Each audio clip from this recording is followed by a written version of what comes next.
All right, this video is intended for the group leader, but anyone can watch this. It's helpful for all of us to see how this works. But for our mousetrap car bodies, we're going to mostly be using the Carvey and the X-Carve to cut these out.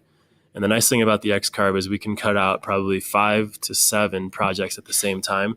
So we'll speed up this process a bit.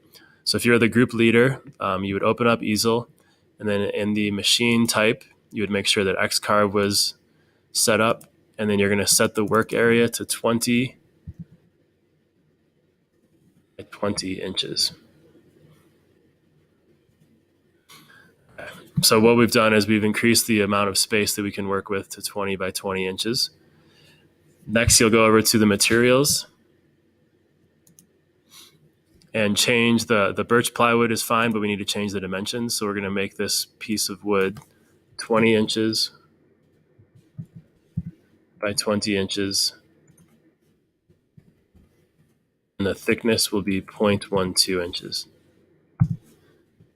So this preview window shows us the size of our material that will be on the X-Carve.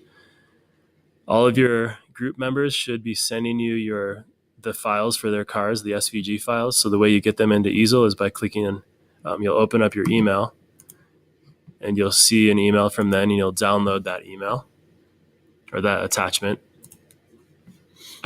And then you'll go into easel and you're going to import an SVG file. And when you download these files, they should be in your documents folder. Mine are downloaded to my downloads folder, but I'm going to open up that file that I just downloaded. Click open, and it places that car inside of easel. On this car body, we can move it around a bit. We don't want it to be right on the end here, but this will be okay like that. And we're going to be cutting all the way through the wood instead of just carving the surface. So we want to make sure that our depth of carve is set to the maximum depth. And then in the preview, you'll see the outline, which shows that this wood's going to be cut all the way through. What's important in this case is that tabs are selected, because if we cut this out without any tabs, once it gets through the bottom layer, there's going to be nothing holding this piece in place, and it's going to be a loose piece. And if the bit hits it, it's going to tear it up and shoot it out of the machine, and we'd have to start over and cut that out. So we have tabs selected, and you can see the tabs on this project. They're these little gray lines. And so that's places where this is not going to be carved all the way through. It's going to hold it in place. You can move these tabs around by selecting them and dragging them to different locations. So you don't want tabs on corners or on rounded edges. We want to try to keep these on flat edges. So this is a fine location. If you click on the tab, you can move it. This one is not very good, so we're going to relocate that by clicking on it. And I'm just going to put it across from the other tab. And you kind of have to click and drag it until it gets to where you want it to be. And then I like where this one's located. I'm going to move this one over there as well. So now we're going to have 4 tabs that are going to hold this piece in place. So when we carve this out, the carving tool is going to go around. When it gets to this tab, it's going to lift up a little bit. Gets to the other side, it's going to go back down into the wood and keep carving until it gets to the next tab, and repeat that until it's all the way through.